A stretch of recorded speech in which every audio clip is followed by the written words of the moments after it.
Добар ден или поздрав до гледачите на Ерис телевизија. Во зависност од тоа кога се следи оваа емисија, која оди во 17:30 и незиното име е отворено на тема.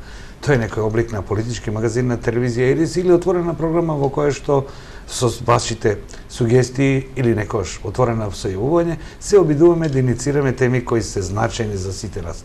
А живееме во време во кое што скоро и да нема теми кои не се значајни во преиспитувањето на општото наше живење, од социјала па до надворешна политика, постојано имаме теми за кои што сите мислиме дека се знаеме, како една фудбалска репрезентација, дали постарите мои гледачи се знаат за што зборувам. Сега, наша задача во медиумите е она што и по закон, но и според морал етика треба да го правиме. Основата е каде одат нашите граѓански пари, како ги трошат, како ги расподелуваат или како приоритети прават оние за магистрати кои ние сме ги избрале со нашиот глас. Еве, тоа е отприлика задачава која ние во Ерис телевизија си ја поставуваме и овде наши гости ги повикуваме луѓето кои во ваше име располагаат со вашите средства. Еве, и денес ќе видите на таков разговор на мое задоволство. А во воведот можам да напомена само дека во Уставот на Република Македонија, Република Македонија се дефинира како социјална држава. Сега, тоа социјална држава ние така си го сваќаме како сите се солидаризираме или социјализираме кога треба да го трошиме државниот буџет. А инаку социјалните политики помалку добро стоиме таму. Еве ова ќе го поставам како прашање на министерката за труд и социјала Мила Царовска. Министерке, добре дојдете во моја емисија Отворено на тема. Добар ден и ви благодарам на поканата. Не може да се разговара ако се нема тема и не може да разговорот да биде ако не биде аргументиран и отворен. Инаку би било пропаганда. Но ние овде нема да го правиме тоа. Министерке, едно прашање кое за почеток за да ги отвориме останатите теми. Правејќи компарација со државите кои произлегле од слични системи како нас и според информациите кои се достапни за нас, можеме да видиме дека сите прават социјални стратегии, среднорочни, долгорочни, во кои што во глобала се зацртани целите кои треба да се постигнат. Многу се блиски во отварањето на преговорите со Европа, тие 27-28 глава, па 30 глава, точно и 23 глава, бидејќи се работи за правна држава, но во секој случај се зборува за цели кои треба да се постигнат. Сега, ние кај нас за сите овие години, јас пежоративно се изразив на почетокот, така баре впечатокот, дека социјалните политики ги правиме врз основа на политичка волја, брзана за година, две, некојаш и за средствата со кои располагаме, но повторно кога направиш компарација со држави кои произлегле од слични системи со големина како нас, сепак немаме јасна стратегија што тоа ние треба да социјализираме во општеството, од ранливи категории па до предшколска возраст. Јас едно ваша изјава следев, спремајќи се за ова интервју, која што вие велите дека нужна е барем среднорочна стратегија, ако е можно да се направи долгорочна стратегија. За прв пат, на што мислевте? Добар ден, уште еднашка. Многу ми се допаѓа тоа што отварате дискусија по однос на стратешки цели утврдување за унапредување на социјалната политика во Македонија. Зошто го кажувам ова? Поради тоа што Македонија доаѓа од еден систем во кој што социјалната заштита и грижата на државата била на далеко повисоко ниво од денеска. И сега ние на еден таков систем сме пробале да изналепиме мали активности и мерки за згрижување на мали групи на граѓани, ама тоа да траело 1-2 години, така може и ќе можевме да го адаптираме, веднаш да го вратиме предходниот систем, кој што навистина бил солидарен и кој што навистина нудел заштита на граѓаните. Сега ние треба да вратиме некаде 27 години наназад негрижа на државата за социјалната политика. А можно ли, министр, ке простите вака, бидејќи тој систем имаше и идеолошка подложка врз тоа, се темелеше ни поголема равноправност на граѓаните, работен народ, граѓани, самоуправувајќи и така натаму. Овде имаме една идеолошка подложка која се вика либерален капитализам или либерализам кој доживеа крах. Меѓутоа, немаме разбирлив однос меѓу луѓето. Тоа сакам да ве прашам. Таму имаше, да, сите сме еднакви, имаме бесплатно школство, бесплатно здравство, социјала кој припаѓа на сите категории кои ги исполнуваат условите. Одеднаш ние овде имаме се врзано за пазар, а немаме изграден пазар. немаме пазар и немаме услуги кои што ќе ве заштитат Така. ако сте надвор од пазар. Затоа велам дека Вашето ние мислење. претходно не можеме тоа да го вратиме што било. Сега се наоѓаме во уништен, ама систематски уништен систем на социјална заштита. И ово укажува дека ние навистина прво мораме краткорочни цели да поставиме, каде ќе престанеме да трошиме, така ќе ги таргетираме парите кај најсиромашните за да нив ги заштитиме во прво време, но реално изградбата на новиот систем ќе треба да се базира на модерните искуства и во европските земји, но и во други социјални земји, како што се скандинавските земји. Зошто? Важно е кога вие трансферирате како држава пари, ние што викаме социјална парична помош, постојана парична помош, како држава, на месечно ниво вие да ги извлекувате граѓаните од сиромаштија со тој трансфер. Сега не исплаќаме 2400 денари за корисник, да кажеме 2500 денари социјална парична помош. Дали сме свесни дека со тие пари никој не може да живее? Свесни сме. Јас сум прво свесна како министер. Што значи дека тие граѓани ви се некаде на пазар на сива економија или работат нешто друго за кое што вие сте свесни или не сте свесни како држава. Од друга страна, освен што некој трансфер треба да ви извлекува од сиромаштија или нивото би требало да биде со линија на сиромаштија 12.000 денари на 4 члено домаќинство, тоа е по Завод за статистика во моментов, вие треба да имате и другата рака да ви е полна со услуги да овие граѓани што примаат пари од државата пробува да ги врати на пазар на труд. Тоа се активните мерки за вработување треба да се директно врзани со корисници на социјална парична помош. Дека услугите за деца, образование, подготовка за образование, градинки треба да се бесплатни за оваа група на граѓани. Зошто? Зашто вие треба да се грижите да децата излезат од таа сиромаштија и да утре немате вие ново семејство на листа на корисници на социјална парична помош, туку напротив, тоа семејство треба да го извлечете на некоја 1, 2, максимум 3 години. Ако не го вратите тоа семејство на пазар на труд, вие сте го изгубиле после 5 години сигурно и многу тешко тоа семејство или тие работоспособни граѓани кои што вие ги држите на социјална парична помош, не ги вратите на пазар на труд, тогаш тие за секогаш ќе ги изгубат вештините и многу после. Тешко ги гази времето, системот се адаптира на така нови модели и нема да ги вратите веќе да ги видите како дел од општеството. Тоа не се случува со генерации. Јунг вели вака, правите неспособна каста на луѓе кои се директно врзани за социјална помош. Јас не би рекла дека се тие неспособни. Тие се способни, но во Ама ако 15 години не го покаже тоа, земаат само социјала. Ама и државата не се погрижила за нив. Ако сме ние така едно општество кое што пазарот треба да го регулира и така натаму. Сепак ние како социјалдемократи, јас исто така како социјалдемократ и социјален работник, сте министер од невладините организации, сепак мене мандатот, да, мислам предлог на премиерот Зоран Заев и Социјалдемократскиот сојуз, јас стојам целосно позади Социјалдемократскиот сојуз и важно е да напоменам дека ние како социјалдемократи веруваме во тоа дека граѓаните што не можат во моментот да најдат работа, нема да ги оставиме сами на себе и да речеме, ама тие треба да бараат работа. Не, системот треба да ги подржи и канализира да тие најдат вештини, да се зајакнат и да се вклучат на пазар на труд. Но освен тоа, ако не ја развиваме ние економијата, ако немаме раст и пораст на број на работни места, кај ќе ги вработиме овие луѓе. Да, една опција е во општествена корисна работа да ги вклучуваме и тоа ќе биде моја цел, исто така да биде тие постојано блиску до пазар на труд. Но вистинската работа и заработка е на реалниот пазар. И затоа таму исто така ќе треба да дадеме поддршка на малите и средни предпријатија во Република Македонија кои што се домашен капитал за да тие растат и да отвараат работни места. Така, не може да се дели нешто што нема. Може да се дели само нешто што има. Сиромаштијата не може да се дели. Министерке, повторно мора да ве прашам. Бидејќи тоа се базични документи, ние имаме администрација, министерство, вериме дека е пренатрупана. Можеме ли да дојдеме не само ние, новинарите, јавноста, туку корисниците, до јасни правила? Бидејќи сега им се нејасни правилата. Дојде оваа инспекција, дојде овој социјален работник и така натаму. Кому може да му припадне социјалната помош? Јасни правила. Значи, ако 5 години примаш, а не успееш да се вработиш, немаш го споменавте шведскиот систем во кој мораш да имаш општествено корисна работа, можеш да бидеш активен член на општеството.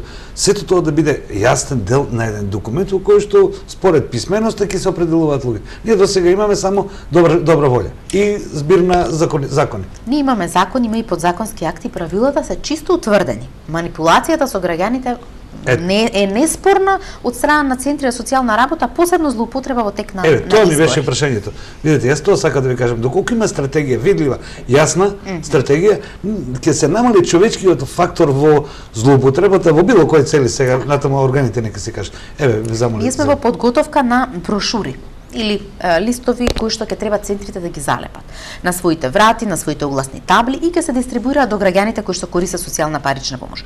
Кој кога смее да ти укине социјална парична помош, кога ти следува социјална парична помош и останати права, за да не може ниту еден социјален работник да може да манипулира со оваа група на граѓани. Оваа група на граѓани е навистина ранлива и тие се исплашени дека ако вие им го земате лебот, тие навистина не може да екзистираат во Република Македонија. И затоа ни е важно да они се безбедни и дека секој оној кој што ќе се пожали на злоупотреба од кој да е социјален работник на територија на Република Македонија да пријави лично до кабинетот, до Министерство за труд и социјална политика, за да можеме да ги исправаме неправдите. Но тоа и тоа да не биде врзано за политичка гарнитура која момент е на власт. Никако. Значи ние служиме на граѓаните и сите граѓани. Нас довербата ни е дало мнозинството на граѓани, но на сите граѓани подеднакво им служам како министер и одговарам пред сите нив подеднакво. Така. Сега, министерке, споменав дека сте од невладините организации, би ги тоа предлог на мандатарот, вие си објасните сама. Јас во вакви разговори настојувам да се следи текот на парите, бидејќи најчисто и најјасно им кога граѓаните. Пак ја замолам да почнеме со тоа, бидејќи имаме доста теми. Според кога го погледнеш буџетот како социјална карта на Република Македонија, распределбата не е ништо повеќе туку политичка намера за поделба на заедничките средства според намери, цели, социјална карта, како што велите вие, на ваша изјава. Сега вака, вие имате министерство кое на буџет има 830 милиона, 50 и нешто милиона денара. Огромни средства за Македонија. Некои 30%, ако не се 24-5% од вкупниот буџет, кога не го земе буџетскиот дефицит. Сега на млада особа, која дојде на власт, како што рековте, располага со толку пари. Како Мила Царевска со овие пари? Без никаков проблем, само заради тоа што јас секогаш одговорно и отчетно пред граѓаните ќе кажам како се трошат парите во Министерство за труд и социјална политика. Важно е да знаете дека тие пари стварно се како маса големи. Но граѓаните добиваат трошки, трансфери различни за различни групи на граѓани, но не се добро таргетирани, не се добро насочени парите. Еве ќе го земам детскиот додаток како пример само. Не прениска му е сумата која што исплаќаме. Се таргетираат граѓани кои што примаат 10.000 денари со минимална плата, така вработени. А децата кои што се од семејства кои што се невработени и двајцата родители не добиваат ништо. Дали е тоа добро таргетирано право? Не.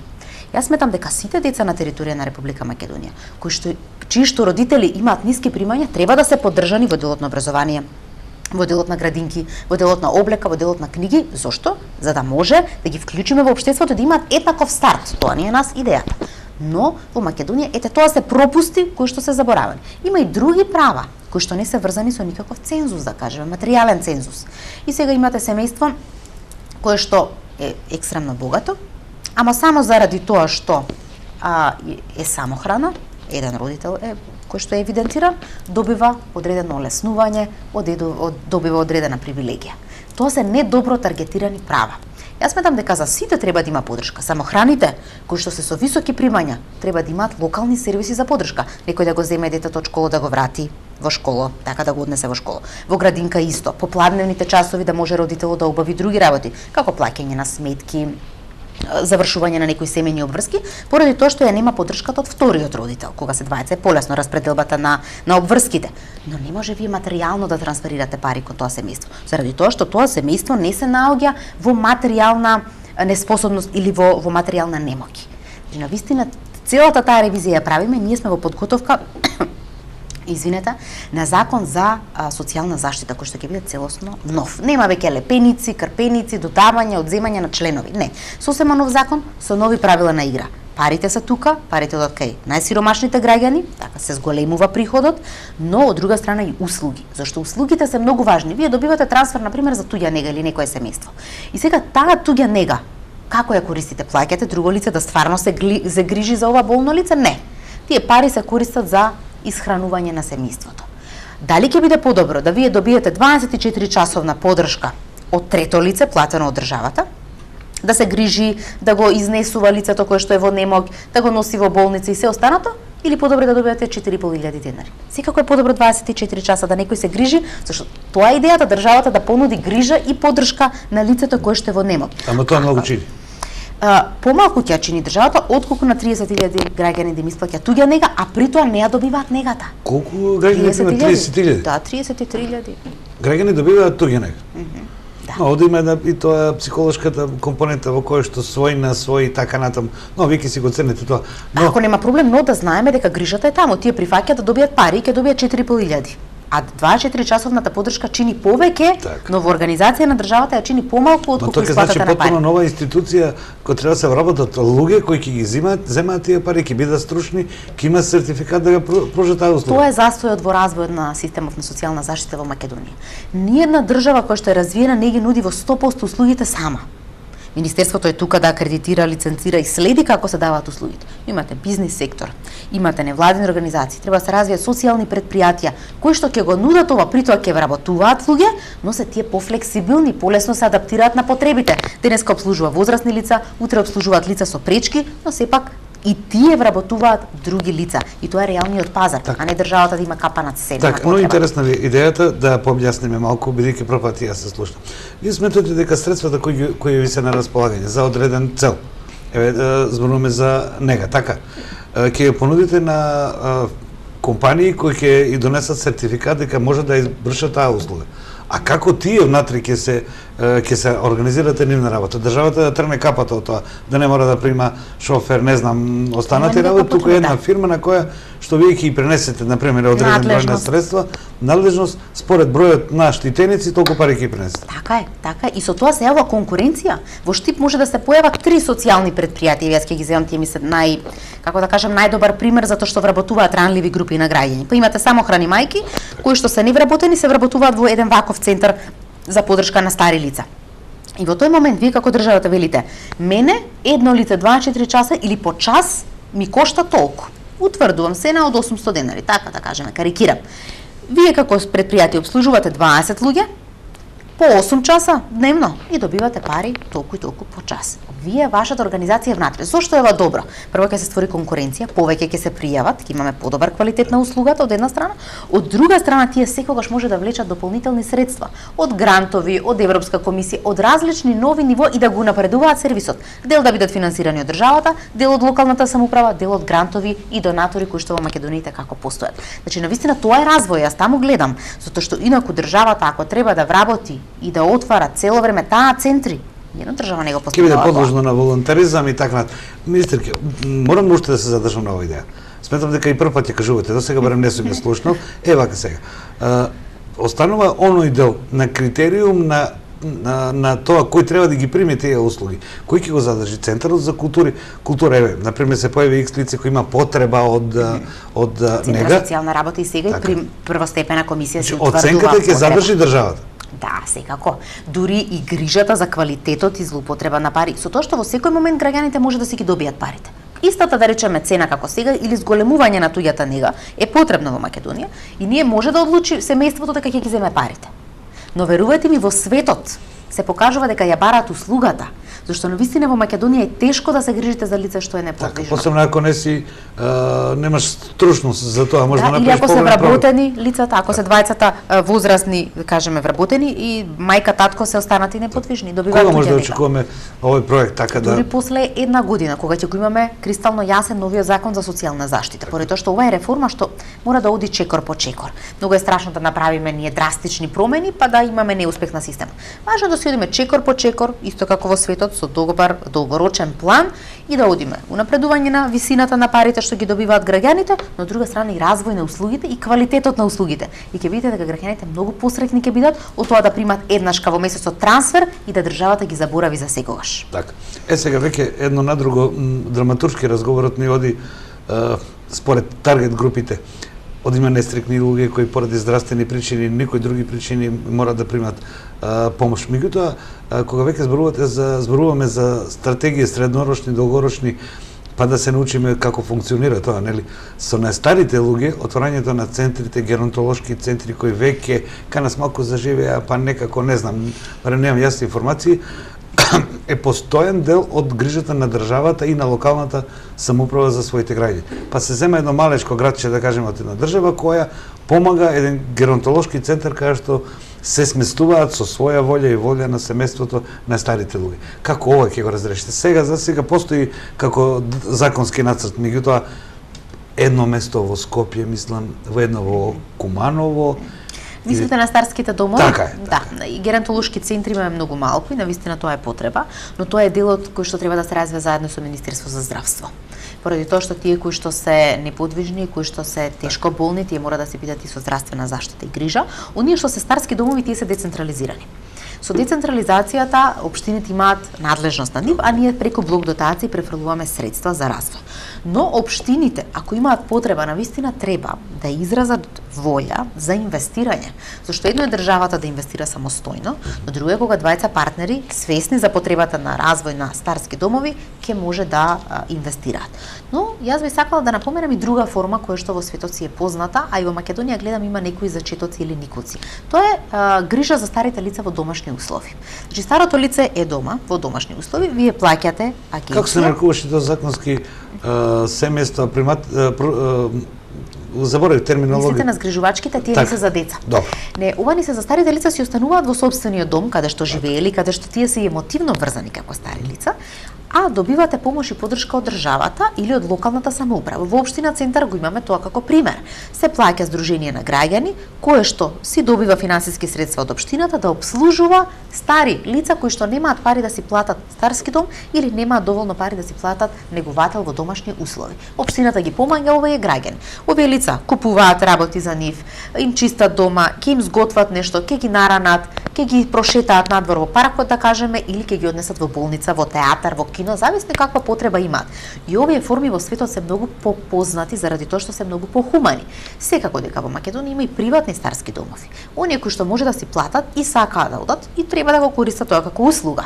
Но таму каде што имаме пониски примања, државата треба да интервенира или со сместување, со поддршка со сместување во старски дом ако нема кој да се грижи за лицето, но да ја развиваат локалните самоуправи. Еве сега се локални избори. Градоначалниците треба да трчаат со такви понуди за старите граѓани, за децата во градинките кои ќе бидат ослободени или како ќе направат плаќање, ослободување од плаќање. Навистина ова се форми што локалната самоуправа треба сама да ги развива или градоначалниците да станат свесни каков тип на социјални категории на граѓани живеат во општината и да моделираат мерки за нив, не да чекаат од централната власт. Зошто? Зашто ќе добиеме квалитетна социјална заштита само ако е таа доле програмирана. А блок дотациите ќе се останат од кај вас? Секако во законската форма. Тие ако изградат нов дом, тие наредна година и треба ние да им трансферираме блок дотации за тој дом. Значи немаме ние можност да речеме извинете ова не го финансираме. Државата си превземала обврска. Исто како градинките, тие направат градинка, вие ги опремате и продолжувате со финансирање. Така е. Сега на старите вие сами ја спомнавте сугестија на мои колеги околу семејствата, згрижувачките семејства. Јас имам еден податок и вака интересен ми е разговорот со вас, морам да го поставам прашање, кога се гледа статистиката на посвоени деца и на деца кои се ставени на, не знам како да не ги навредам тие малички дучи на листа, од една страна се зголемува бројот на деца, меѓутоа процедурата е толку комплицирана што при нашиот разговор со такви родители велат 3-4 години ги изгубивме живците, прашање дали сме ние способни тоа да го правиме. Така е, тоа е голем проблем. А од друга страна имаме згрижувачки семејства, бидејќи објективно имаме социјално раслојување на општеството, имаме многу разведени бракови, социјални ранливи категории во кои што познато тоа беше од бивша и поранешна Македонија и Југославија, дека така можеше да се пружи помош. Сега нови две прашања, министерке. Зошто родителите кои по биолошки пат се несреќени не може да ја пружат и својата социјална статус и својата љубов кон деца толку комплицирана, а ево сега во момент вие знаете 50 или 60 деца има во битола. А процедурата е огромна и второ со овие згрижувачки семејства. Така е. Посвојувањето е голем проблем во Македонија, поради тоа што ни се множа дечиња кои што ни се во институции сместени, а не можеме да ги дадеме на посвојување поради тоа што родителите не се откажале од своето родителско право. Има по закон постапка која што следи како може да се одземе родителско право на дете кое што е веќе сместено во институција, а родителот не искажал интерес да се грижи за него. Но тоа е многу тешка процедура. Затоа сметам дека ние треба да најдеме нов модел на посвојување, да овие лица кои што сакаат да посвојат полесно стигнат до дете. Заради тоа што многу повеќе љубов и квалитет на живење ќе добијат ако се во семејство, отколку ако се во институција. Ако се чека 5 години некој започнал постапка на 40, тие веројатно нема ни да дочека зашто ќе наполнат возраст која што подоцна не го исполнуваат законот и така натаму. Да, во моментов има електронски систем кој што да кажеме може транспарентно да се следи, што за мене е во ред како министер дека ете нема да се мешам таму, но треба да се размислува како едноставно посвојувањето ќе стане поедноставно за родителите, нема да има злоупотреба, ќе се преценуваат родителите, но и дечињата ќе ги спасиме од институциите кои што во моментов се гломазни и немаат хуман пристап ниту индивидуализиран пристап. Знам дека ова ќе ги интересира моите гледачи бидејќи разговор со нив од неколку такви случаеви ме замолија кој ќе дојде некој од министрите да го постави прашање бидејќи имат искуство од 3 или 4 години. Министерке, зборуваме за средствата. Сега да појасниме на моите граѓани, според прегледот на буџетот во фондот за пензиско, партиципацијата на државата секоја година се зголемува, бидејќи фондот не е кадрен да ги исплати пензиите, овде никој не е крив, така не е мокта на економијата, се зголема. Поминуваат ли тие пари и низ вашиот буџет? Да, апсолутно поминуваат низ буџет на Министерство за труд. Па, сега се 44-5%. Па исто си останува и наредната за 2018 година повторно околу пола милион евра треба да трансферираме, ако не се лажам за сумата, или милиарда, извинете, пола милиарда, за да може да го закрпиме буџет. Или поточно, според ставките 32 милиона денара. Така, од прилика му доаѓа да не е малце повеќе од таа сума, трансферот кој што се планира за 2018 година. Добро, сега имате ребаланс, да, и со преговори, но важно е да се напомене дека ние го држиме фондот стабилен и пари во буџетот за пензии ќе има. Не е случајно направена дупката во пензискиот фонд. Тоа е неодговорното работење на ВМРО-ДПМН. Јас морам да го кажам ова експлицитно пред граѓаните. Зошто? Поради тоа што кога ќе ја видите дупката во 2006 година, кога ќе видите дупката во фондот пензиски денес, е за 3 пати зголемена. Значи не се сменила Македонија толку многу демографски. Бројот се сменил на пензионери? Не се, тука знаете што се случува? Се намалува стапката на придонеси драстично, постојано, а се зголемуваат пензиите фиктивно. Они растат. Пореската политика во која што да се зголеми бројот на вработени, се ослободуваат работодавците, но од дали се зголеми бројот на вработени? Не. Да го добиевме ние тој ефект на зголемување на вработување во Македонија. 700 и кусури илјади луѓе се плаќаат придонеси. Ако плаќаат тие придонеси, но вие за да имате одржлив систем пензиски треба да имате 1:3, а не да имате 1:1. Така, ви треба 114 милиона, а овде е 600 и нешто милиона, така. Сакам да ви кажам дека за да биде одржлив, тој целосно одржлив, треба 1:3 од прилика да бидат пензионерите. На еден пензионер тројца вработени. Тоа е системот на солидарност. Така е, и тој систем ние во Македонија го имаме, но со воведувањето на први и втор столб во Македонија, така тоа е реформата пензиска која што одеше, никој не планирал дека едноставно ќе ги намалуваат придонесите, ќе ги зголемуваат пензиите без да има врска тоа со растот на плати, развој на економија и растот на трошоци за живот. Туку дека ете така, паушално ќе си дават 5%, 3%, 10% како им одговара на политичката партија. За да вие се однесувате одговорно, треба да внимавате дека ако намалувате придонеси, што ќе правите со пензиите, колкав е бројот на пензионери, а колкав е бројот на вработени лица во државата, за да ја држите ситуацијата стабилна. Ние сега ја држиме ситуацијата целосно стабилна, пари во буџетот на Република Македонија за пензии има и за оваа година и за наредна година и до крајот, се додека има потреба. Во Македонија не сме да останеме ние без пензии, пензионерите да не добиваат пензија. Ние ќе го правиме тоа, но важно е дека се прават и анализи како можеме да ја стабилизираме целосно ситуацијата во фондот. Една од идеите е враќање на 7% од вториот столб во основните тие 19%. Размислувате ли за тоа или ќе остане вака конституција? Не, Светска банка прави анализи заедно со меѓународни консултанти и со локални консултанти.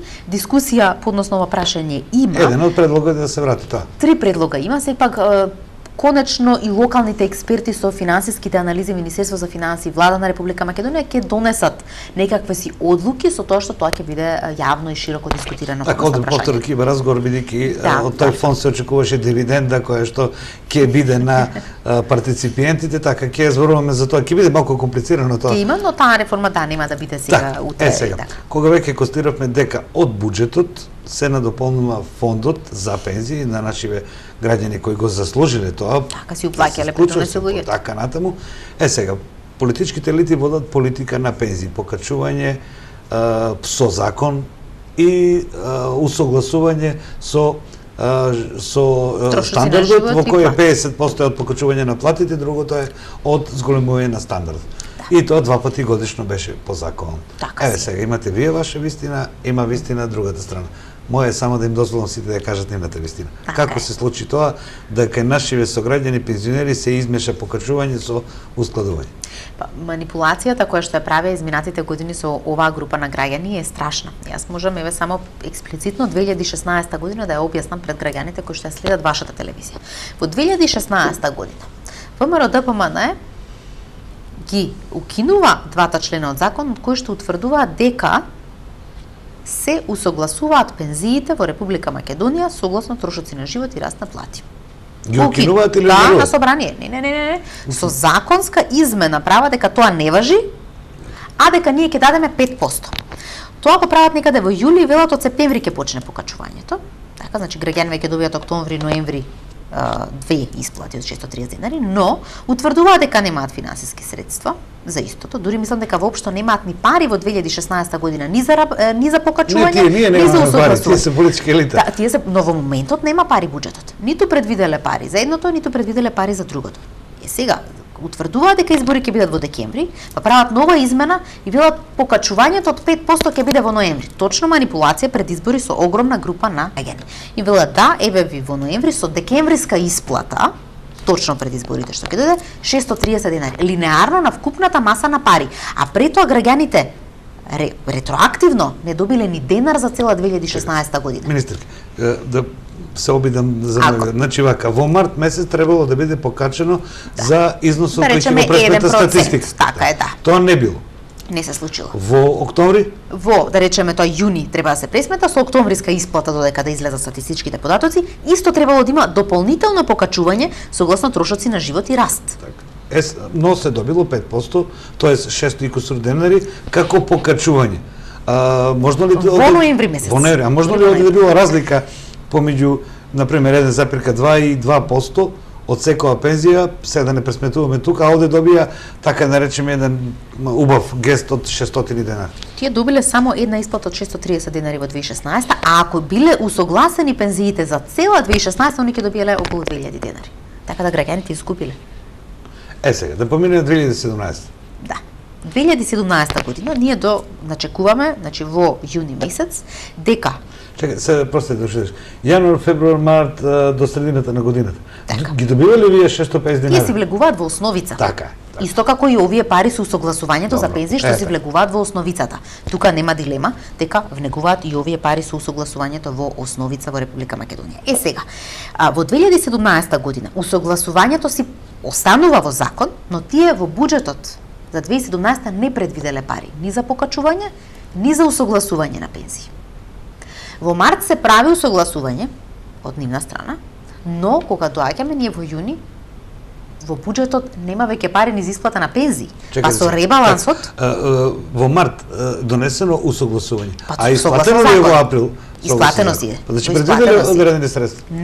не предвиделе пари, тоа ви кажувам. Од што сте ги Па исплатили? тие си ги исплатиле, тие треба да исплаќате пензии до 12 месец истата година. Аха. Само ви се намалува буџетот вие и во јуни месец со ребалансот утврдуваме финансиски средства за усогласувањето на пензии да може да биде до крајот на годината. Значи, го надополнуваме дупката и за март и во јуни утврдуваме нели ново во јули веќе утврдуваме ново усогласување кое што ќе се биде исплатено во октомври и ќе биде ретроактивно за од јули до септември, после Значи септември за ќе се 6 прима. месеца по 1 по 180 денари, тоа е нешто повеќе од 2000 денари, 6 месеца ќе биде. Како Ама ќе- и предходно, значи за цела 2017 ние обезбедивме пари да се усогласат пензиите. Значи вака сега, тоа што е јасно на мој гледачи. Септемвриската пензија која ќе добијат во октомври, за колку ќе им биде поголема?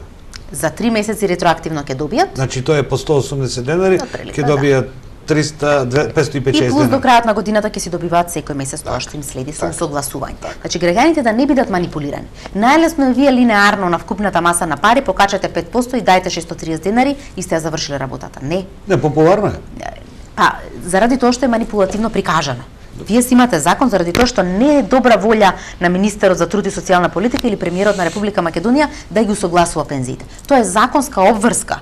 Тоа тие граѓани придонесувале кон тој фонд и тие треба да живеат како возрастни лица достоинствено сега. Затоа усогласувањето со трошоци за живот и плати апсолутно треба да се следи, зашто замислете ако имаме огромен раст на плати и огромен раст на трошоци на живот, а вие сте заборавиле да ги усогласите. Дај Боже да имаме огромен раст.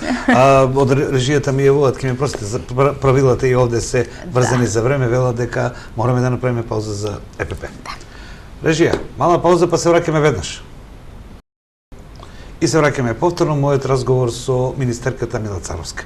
Се обидувам да поставувам прашања да ги разјасниме онолку колку што јас можам и умеам со министерката збрките или недоразбирањето околу тоа што е покачување, што е усогласување кај нашите највозрастни луѓе кои заслужуваат почит. Пензијата не смее да биде социјален додаток, туку почит. Тоа моје мислење ќе слушате што вели министерката. Министерка, објаснивме да истекот на 2017. Она што мои гледачи овде околу 300.000 во овој дел од Македонија ја следат ТРС телевизија, ги интересира што ќе биде во 2018. Велите, поранешната влада не буџет го правеше влада која беше техничка, па политичка, па повторно техничка и да речеме дека имаме оправдување. Вие сега имате влада која е политичка. За проекциите, за буџетот 2018 година. Како ќе се одвива ова? Ние веќе бевме во Министерство за финансии во делов на преговори за буџет, секако буџетот ќе се помине на собрание, ќе се биде транспарентен, ќе си се носи, но важно е да знаете дека се што следува по закон ние на граѓаните ќе им обезбедиме, што значи дека усогласување на пензиите секако мора да има, зашто тоа е праведно и фер и така треба да биде. Ги вративте ли вие членовите кои били избришени? Нема членови што се избришени во фондот. Реклате дека нели во законот усогласување. Членовите тие си стојат, само они носеле одлука законска дека се стават во умирување за 2016 година тие членови. Само за една година. Само за една година. Па за наредната не донеле таква одлука и се продолжуваме ние и во 2017 исто и за 2018 ние нема да манипулираме, нема да носиме такви членови со кои што се става во умирување друг член во законот. Но важно е да знаете дека тоа што го ветивме и во програма и ќе се држиме за тоа. Ако имаме ние кондиција на буџет добра во 2018 година, раст на економијата во Македонија, така, тогаш ние можеме секогаш да утврдиме на крајот на годината дополнителен трансфер кон пензионерите. И тука нема ништо спорно. И тоа стои во програмата, дека имаме 2 усогласувања согласно закон и трето можно покачување на пензионерите, само ако ни се појави така во кондиција во буџетот. Ако има пари ќе се делат, ако нема што да се дели. Но ајде сега да се обидам повторно да она како ја што го сватив работа. За ова година проекцијата беше голема па мала, ќе заврши некаде околу 2%, може и под 2% индустријскиот растот во Република Македонија. За идната година, доколку буџетски и економски се проектира некој 3,5-4%. Значи ли дека ако тоа се реализира во секој случај, дека во ноември, веќе ќе биде изгледно, во декември, граѓаните ќе можат да очекуваат дека и за 4% и не им следува покачување на пензиите. Да, апсолутно. Министерството за финансии ќе даде одлука до владата колку може да биде. Со тоа што ќе си остане ова усогласување. Усогласувањето без престан ќе си тече. Значи ќе си имаме во март, па ќе си имаме после следното покачување во октомвриската исплата, но важно е тоа да си го добиваат граѓаните што им следи. Но дополнителното покачување зависи од кондицијата на буџет и така е фер. Така. Солидарност е една работа, меѓутоа сиромаштијата е проклета работа, не се дели. Да. Сега да се вратиме на уште една работа актуелна, па на крајот ќе зборуваме вака блиц прашања кои мои гледачи ми препорачаа да би ги поставам. Во Македонија имаме скоро 2 месеца, ако не и нешто повеќе, политичка расправа околу загрозеноста на Македонија од глобалните движења, миграциони и така натаму. Бевме се од 7 милион луѓе, ние од телевизија 2 или 3 пати ги снимевме тие луѓе, милион луѓе поминаа низ Македонија. Сега имаме овде една дилема, имаме една граѓанска организација која вели да се распишат референдуми дали сакаме или не сакаме. Сега, овде имаше една изјава, пред да почнете да ми обяснувате, ќе ве замолам да вие кажете вашата интерпретација на тоа, во кој што канцеларката Меркел и се заблагодари на Македонија, не зборувајќи за политичка гарнитура, за нејзиното учество во сместување на мигрантите минатата година, предминатата година. Така? Овде се свати дека ни се заблагодарува за тоа што ќе сме правеле станови каде што ќе сме ги сместувале идните мигранти за кои што има најава, не знам, стратешки разговори, како се вели она, завери во темно, не знам, сионски мудраци, дека 5 милиона азијати и африканци трнуваат кон Европа, барем едно 2 милиона наш ке не закачи. Еве, ќе ве замолам, како вие ја свативте пораката на Ангела Меркел? Многу е важно да напоменеме дека Македонија се стреми кон Европска унија и дека Македонија се прикажува како хумана земја која што ратификувала конвенции на Обединети нации за заштита на мигранти, бегалци и така натаму. Но Ангела Меркел или кој да е друг функционер од западните земји се заблагодарува дека ние сме го испочитувале принципот на хумана траса до конечната дестинација. Од милион луѓе кои што поминаа низ Македонија во таа мигрантска криза, само 20 останале. Тоа е доволен доказ дека не се случува ништо поврзано со населување на мигранти, сместување на мигранти или градење на стадови за мигранти. Тоа е единствена небулоза во главата на Груевски, ви гарантирам, и неговата банда, не знаејќи како да се спасат од локалните избори кои што ќе ги изгубат сега. Јас сум должен овде, според културно однесување, они кои не се овде, вие ги нарекувате така, тоа си ваши, но јас морам да го поминам дека тоа баш и не е вред. Не, еве вака сега, министерки, како влада, имате ли информации, бидејќи ние сме граѓани кои гледаме секој ден во телевизијата и очекуваме од вас да ни кажете такви работи, како влада, во соработка со амбасадорите, со комитетите при Европа, дека ни доаѓаат 2 милиона луѓе, еве веќе од пролет. Нема никаков проблем да се обратите во УНХЦР или во ИОМ и да ги видите нивни последни извештаи. Дека нема нов наплив на мигранти. Воопшто ни за Македонија нема понашава рута. Значи нема закана, не се движат луѓе кои што ќе масовно транзитираат низ нашата територија. Навистина ова е страв кој што е лажен, небулоза, лажни информации, за да може да се добијат политички поени. Срамно е што пробаа да се попишат себе си или своето членство преку собирање на потписи за референдум. Па не успеа да ги соберат, па сега ги носат одлуките советот да ги изгласа. Но треба да се внимателни советниците кои што дигаат рака за. Заради тоа што кога дигате рака за нешто, а тоа истото е лажно, непостоечко, манипулативно, во тој момент ви одлучувате дека ќе потрошите повеќе од 100.000 евра на граѓаните, тие не се нивни пари, на граѓаните, наместо да изградите градинка за која што ми кажувате дека немате пари. Зашто еве ние сме спремни како Министерство за труд и социјална политика да ја опремиме градинката во Штип. А градинката од градоначалникот или администрацијата во општина Штип се изјаснува дека градинката, проценката за потреба од градинка ќе се утврдела после изборите зависно од исходот. Но тука имаме огромни листи за чекање за сместување на деца во градинка. Значи, навистина е неоправдано, неодговорно, нечовечки да вие гласате за 100.000 евра да потрошите за референдум за бегалци, а да не утврдите потреба за градинка. Јас морам да направам една така еден логичен след, да не бидам обвинет дека имам страна, но, еве вака, министерки, Република Македонија е потписник на низа на конвенции, што е нормална работа за држава етаблирана, која е член на асоциации, политика која води кон Европа и така натаму. Сега, вие занимавајќи се со невладите организации, знаете дека како потписници на декларацијата на комитетот во Брисел, сме должни да ја однесеме документи врз основа на кои ќе донесуваме одлуки или законски проекти. Така ли е? Така е. Македонија таква конвенција потпишала некаде 90-тите години, па 2004 година измените и некаде 2008 или 2009 донела стратегија. Да. Имате ли тој документ вие? Не го имаме апсолутно, тој е јавно достапен на страната на Министерството за труд и социјална. Што пишува во тој документ кој е задолжителен за Република Македонија? Не е задолжителен. Тој е стратешки документ. Така, ма треба да нема прави никаква обврска. Така, нема обврска, меѓутоа, бидејќи е дел од конвенциите, како држава, сериозна држава, мора да имаш. Не е стратегијата.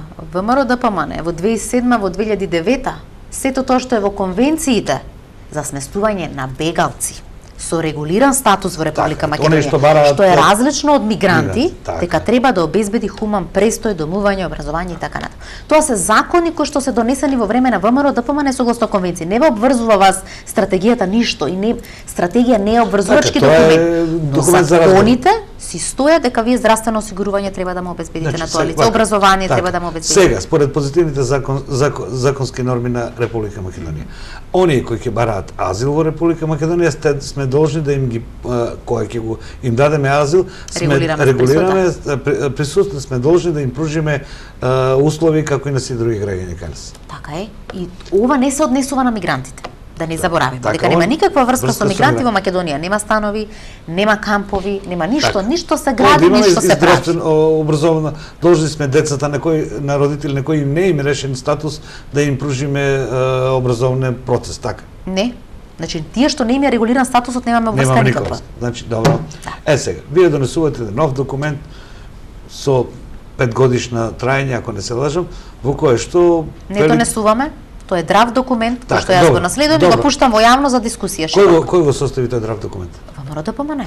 Ова што вие го пуштате сега? Да, ние само јавно достапно го направивме за граѓаните на нашата веб страна со формулар да кажат дали се согласуваат, дали имаат некакви забелешки по однос на текстот, зашто тоа се се законски обврски внатре што се. Не може ви со стратегија да дадете државјанство, срамота. Мислам, се знае по кој закон се дава државјанство во Република Македонија, се знае по кој закон се обезбедува здравствено осигурување за луѓе со регулиран престој. Ние таа беше подготвена стратегија, сигурно меѓународен фактор учествувал тука, ВМРО ДПМН почнал да работи во 2015, затоа што старата завршува и објавуваме на веб страна. Министерството, владата ја води ВМРО ДПМН, целосно имаат одговорност во тој период и ние објавуваме на веб страна и велиме заради транспарентно работење на новата влада, еве е стратегијата во јавност, ве молиме сите институции изјаснете се, треба да се отвори широка дебата и ние секако бевме спремни септември месец крајот да отвориме дебата со сите засегнати страни, дали оваа стратегија треба да се менува, не, зашто таа може да изгледа и како желби и така, поплаки кои што се... Тоа е нацрт, драв документ. Тоа е драв документ, апсолутно. Но затоа е важно, треба да утврдиме дали таа оди таква или нешто ќе нема да оди, затоа ние бараме конструктивно со сите фактори.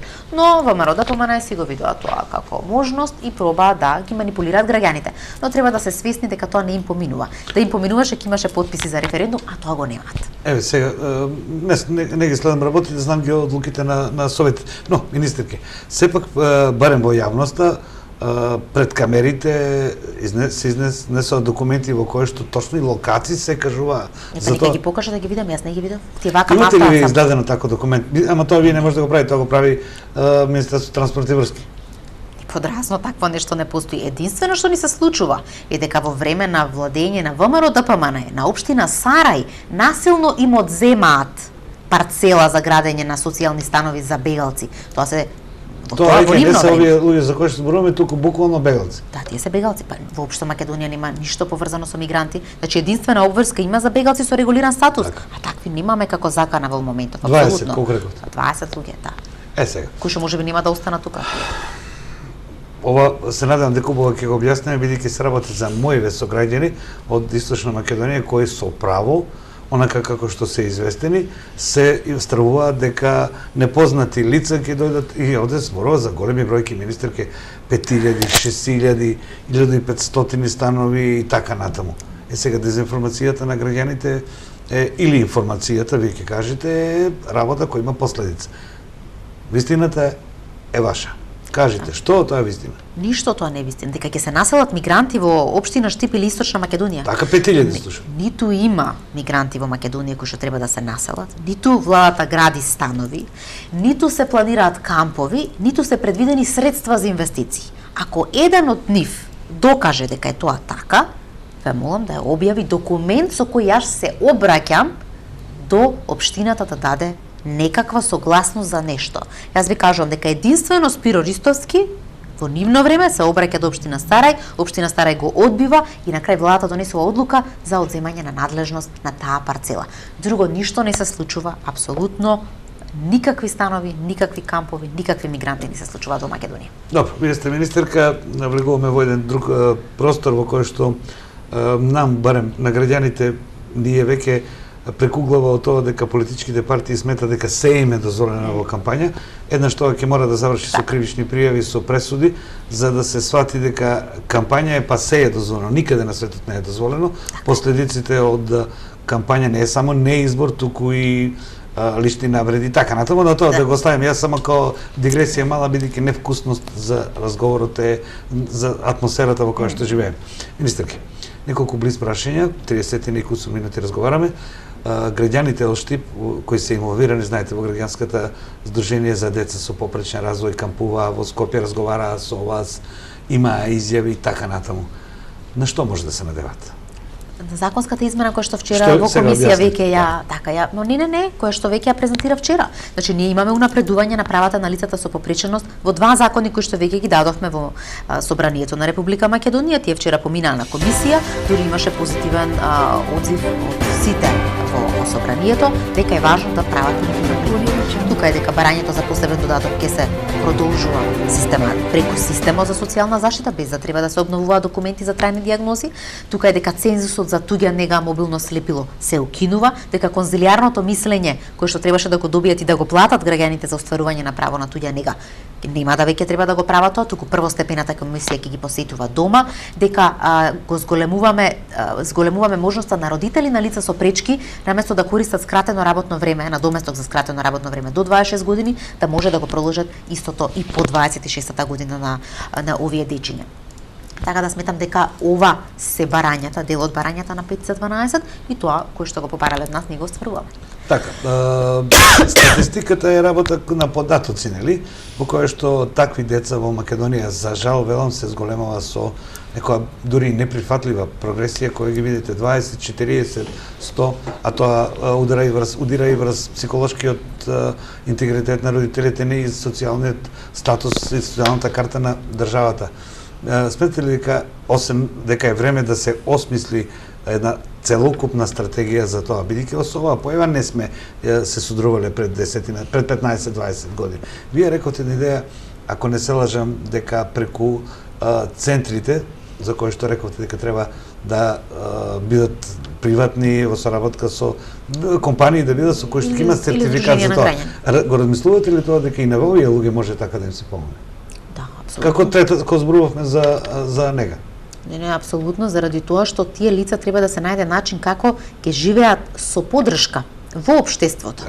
Поради тоа што родителите имаат големи стравови по однос на тоа што ќе се случи со нивните деца по нивната смрт, што е реален страв. Или по нивната немоќ. Или по нивната немоќ, заради тоа што тоа се големи деца кои што треба се дигаат, спуштаат бањата и така натаму. Затоа е важно оние центри што ви ги кажав, мали групни домови, кои што се дел од системот на услуги, за да ги затвориме големи нехумани институции, ќе си добијат поддршка во нивното самостојно живење. 5 дечиња, 5 лица ќе се сместат во една мала стамбена заедница, ќе си добијат поддршка, локални услуги, така ќе им бидат овозможени и така ќе едноставно се реши тој проблем на домување на овие лица. А навистина дека родителите имаат големи проблеми во овој момент, имаат. Дневните центри, да кажеме, со слаб квалитет на работење.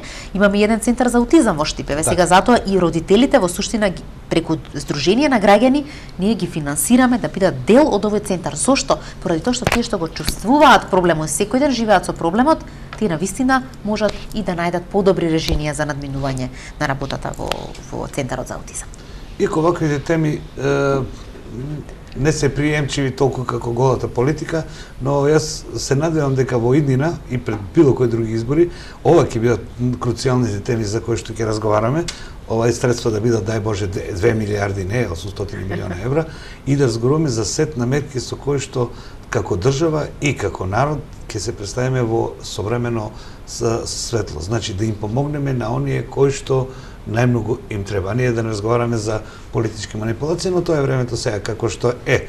Да почекаме и економијата да не се развие и седато. Министерке, јас ви благодарам што одвоивте време. Се надевам дека 3 или 4 теми кои што се многу актуелни во Источна Македонија ги објаснивме на задоволство на моите гледачи и луѓето на кои вие сте име министерка на сите во Македонија. Благодарам уште еднаш што одвоите време. Ви благодарам на поканата и навистина моја интенција е да го одржиме хуман социјалниот систем во Македонија и да нема никаква манипулација во текот на избори на најранливите категории на граѓани. Инаку тоа во светот со закон е забрането манипулација со најранливите категории, посебно кога се работи за избори или за слични политички превирања.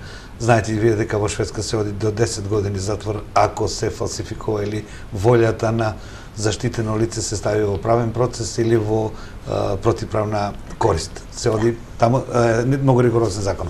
Но Шведска е Шведска, Македонија. Уште еднаш ви благодарам што Ви благодарам.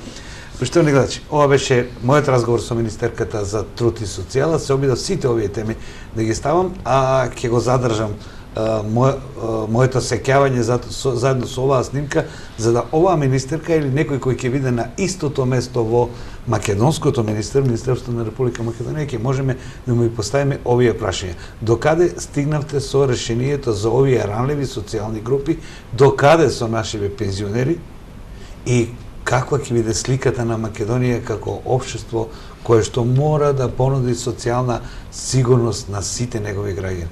Овде ќе се менува ли порескиот систем, ќе се менува ли поддршката за економија, е многу важна работа, но исто толку важна е колку среќни граѓани имаме. Еве, тоа е да моја мисла на крајот како заклучок од овој разговор. До новата отворена тема, довидување.